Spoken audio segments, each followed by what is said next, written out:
वंदे मातरम। नमस्कार, जय श्री राम। मुझे कुछ पंक्तियाँ याद आ रही है कि वो एक समंदर खंगालने में लगे हुए हैं। वो एक समंदर खंगालने में लगे हुए हैं, मोदी की गलतियां निकालने में लगे हुए हैं। और जिनके घुंघरू अब तक सुनाई देते हैं लंदन में, वो मोदी की पगड़ी उछालने में लगे हुए हैं। मनहर की गपशप में बिहार चुनाव और बुरा बिहार चुनाव में जो पप्पू भैया काम कर रहे हैं, उसको लेकर के हम चर्चा करेंगे। महाभारत में जो किस्सा आता है कि शिशुपाल चूंकि रिश्ते में पड़ता था, इसलिए भगवान कृष्ण ने जब वो अपराध करता गया, जब वो गालियां देता गया भरी सभा में, तो भगवान कृष्ण ने कहा कि ये मेरे रिश्ते में लगता है, मेरे बुआ ताई का लड़का है। ये जब तक 100 गलतियां न कर दे, 100 अपराध न कर दे, 100 बार मुझे गालियां न दे दे, तब तक मैं इसको क्षमा करूंगा। और जैसे ही 100वीं गाली देगा, 100वां अपराध करेगा, उसके बाद मेरा सुदर्शन चक्र उसका काम कर देगा, उसको दंड दिया जाएगा 100वां अपराध 100वीं गाली के बाद। मैं शिशुपाल का संस्मरण क्यों दे रहा हूं? क्योंकि राजनीति में राहुल गांधी शिशुपाल के रोल में ही हैं। वे जिस तरीके से अनाप शनाप तरीके से लगातार आक्रमण नहीं, लगातार गिरावट के दौर पर अपने हरकतों से जा रहे हैं, उनका उल्लेख कर रहे हैं। बिहार में एक उनकी यात्रा तक हम आते हैं। उससे पहले याद कीजिएगा 2018-19 के बीच में उन्होंने कहा था कि नरेंद्र मोदी को लोग घर से निकालकर डंडों से मारेंगे, बड़ी रैली में बोला था। फिर वो ब्रिटेन गए, वहाँ पर उन्होंने प्रेस कॉन्फ्रेंस में कहा हमारे देश में लोकतंत्र खत्म हो रहा है, खत्म हो गया है। यही बात वो अमेरिका में भी बोले, हमारे लोकतंत्र को आकर के बचाइए। फिर एक नारा दिया, चौकीदार चोर है। फिर बोला अमेरिका में, एक जगह कनाडा में उन्होंने कि झूठ की बात कह रहा हूं मैं कि भारत में सिखों को पगड़ी पहनने पर प्रतिबंध है। पगड़ी पहनना वहाँ पर उनका प्रतिबंध लग गया है।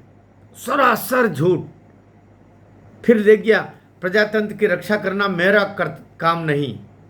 नेता प्रतिपक्ष है लोकसभा में, और अभी कुछ दिन पहले बोले कि प्रजातंत्र की रक्षा करना, प्रजातंत्र बचाना मेरा काम नहीं। तो भैया क्या करने, खाली भत्ता लेने के लिए जाता है वहाँ। और फिर अभी रिसेंटली नया ताज़ा बिहार में, वोट चोर गद्दी छोड़। वाह, नरेंद्र मोदी जी कितना क्षमा करेंगे इसको आप? ये बालक बुद्धि नहीं है, यह आपराधिक बुद्धि का व्यक्ति हो चुका है। और अब इसकी जगह खुला क्षेत्र नहीं है, ये अंदर जाने के लायक काम है सब, या अंदर जाने के लिए ही कर रहा है। नेशनल हेराल्ड में बाहर जमानत पर है, और न जाने कितने कितने कोर्ट में जमानत पर बाहर घूम रहा है। ये सामाजिक अपराधी हो चुका है। कड़वा बोल रहा हूं, लेकिन अब इलाज करने का समय आ गया है। मोदी जी, जो आप राहुल गांधी को क्षमा कर रहे हैं, इसी तरीके से क्षमा पृथ्वीराज चौहान ने किया था गौरी को, और फिर भुगतना पड़ा। क्योंकि षड्यंत्रकारी कब षड्यंत्र में सफल हो जाए कोई भरोसा नहीं। चुनाव से पहले कोई अंदाजा नहीं था कि 45 से 90 कर लेगा, लेकिन वहाँ जो आका बैठे हुए हैं, सोरोस काका, डीप स्टेट के दूसरे वो जो भाई लोग हैं,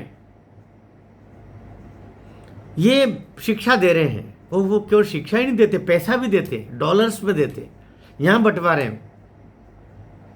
उन्होंने खुद ने अमेरिका का जब अभी बीच में नई सरकार आई, तो उन्होंने कहा कि इलाहाबाद के चुनाव में, प्रयागराज के चुनाव में, काशी के चुनाव में अमेरिका ने खर्च किया लोकसभा में। मतलब मोदी को हराने में कोई कसर नहीं छोड़ी थी उन्होंने। पूरे उत्तर प्रदेश में उन्होंने प्रयास किया था, यद्यपि अन्य कारण भी रहे थे, टिकट वितरण और ये गलतियां बीजेपी ने की है। लेकिन कुल मिलाकर के राहुल गांधी अपनी निम्नतम राष्ट्रद्रोही शक्तियों की तरफ बढ़ गए हैं और वो क्षमा के योग्य अब नहीं रहे हैं। और अभी जो असफल यात्रा इन्होंने की, वोट अधिकार यात्रा और एसआईआर को लेकर के फिर धमाल मचाई खूब, और अभी जो पुनरीक्षण गहन पुनरीक्षण मतदाता सूचियों का हो रहा, उसको लेकर के तूफान मचाया। उनको कुछ ही नहीं करने देना। जितने रोहिंग्या है, जितने बांग्लादेशी हैं, जितने पाकिस्तानी हैं, जितने नेपाली हैं, जितने विदेशी यहाँ घुसे पड़े हैं अनऑथराइज तरीके से, उन सबको वोटर बना करके और वोट दिलवाना, ये इनका काम है, कांग्रेस का और राहुल गांधी का और तेजस्वी का भी। अब तो गेहूं के साथ घुन भी पिसा जाएगा, मान के चलिए। ये जो तेजस्वी थोड़ा थोड़ा ठीक था, लेकिन राहुल गांधी के साथ घूम घूम के उस विषाक्त मानसिकता के व्यक्ति के साथ घूम घूम के अब इन्होंने भी अपनी बुद्धि खराब कर ली है, और इसका खामियाजा बहुत बुरा। मैंने देखा कि कुछ चौराहों पर श्रद्धेय नरेंद्र मोदी जी का तुमने बड़े उनके आदमकद प्रतिमाएं लगा के और उस पर आपने लिख दिया वोट चोर गद्दी छोड़।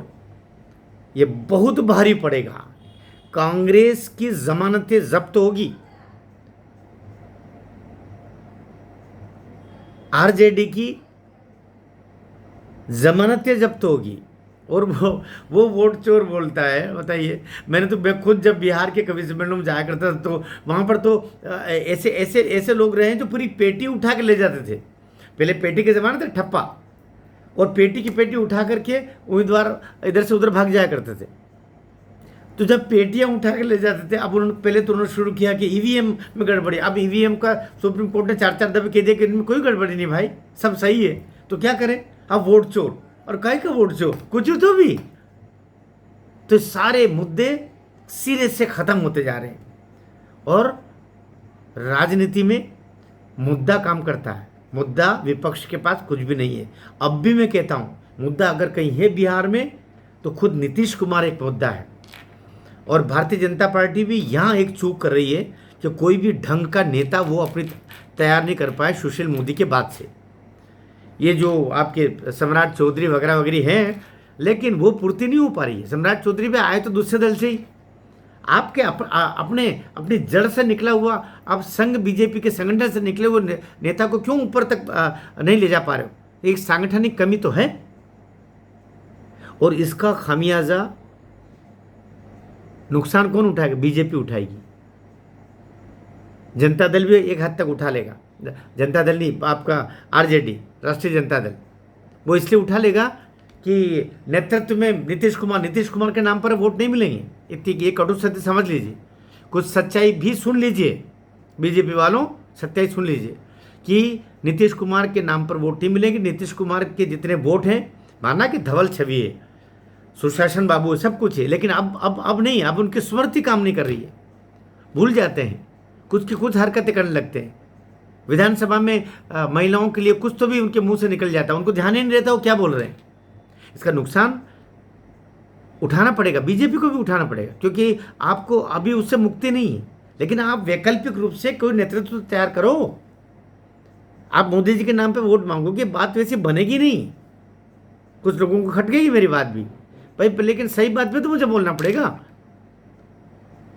कि दिक्कत आएगी। और ये जो नीतीश कुमार के जो 45 सीटें हैं, ये खिसक करके जो जाएंगे, तो कुछ तो आपका जन स्वराज पार्टी है प्रशांत किशोर की, वो ले जाएगी, और कुछ राष्ट्रीय जनता दल ले जाएगा। बीजेपी के हिस्से में भी कुछ आएगा। इसीलिए मैंने अभी किसी वीडियो में बोला था कि ज़्यादा सीटें इस दफे बीजेपी को लड़ना चाहिए। बीजेपी अगर 150 सीटों के लगभग लड़े तो शायद 125 सीट तक लेके आ जाए, लेकिन वो पहले से अगर 120 सीट पर लड़ेगी तो फिर दिक्कतें आएगी। नीतीश कुमार की पार्टी जेडीयू को कम सीटें देनी चाहिए, कम सीटों पर ही लड़ना चाहिए। उनके बहुत नुकसान करने वाले, और इस पिछली दफे तो फिर भी 45 सीटें आ गई 5 साल पहले। अब उनकी सीटें 15 से 20, इससे ज़्यादा आएगी नहीं। कुछ लोगों को खटकेगा मेरा कहा हुआ, लेकिन मैं सच कह रहा हूँ। और बीजेपी को बढ़त मिलेगी निश्चित। सबसे बड़ी पार्टी बीजेपी रहेगी। सबसे बड़ी पार्टी या तो बीजेपी रहेगी या जन स्वराज पार्टी रहेगी। इन दोनों में से कोई एक नंबर मार लेगा, यह भी मैं आपसे कह रहा हूँ।